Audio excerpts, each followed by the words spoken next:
3-period lesson in Montessori.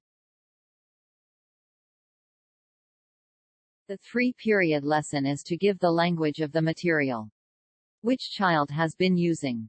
It is meant to teach the names of objects, and the qualities of these materials.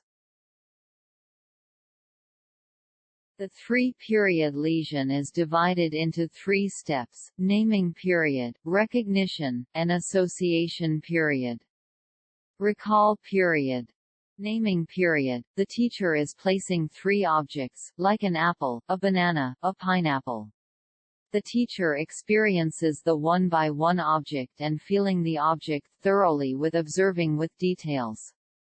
3. Teacher giving the name of the objects and said this an apple, this is banana, and this is pineapple. One by one teacher will take the object and give the explanation and name of the object. The teacher will encourage the child to experience the objects. Recognition period. After making them understand the objects and their name, the teacher will tell, please give me the apple in my hand, put a banana in the box and keep pineapple on the table.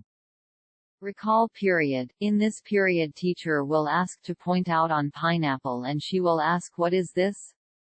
Pointing out on banana, she will ask, what is this? Pointing out to apple, she will ask, what is this? This the pattern to teach the name of different objects. With this 3-period lesson you can teach the comparison, you can teach superlative. Global Montessori Teacher Training Institute, Surya Gujarat International Institute.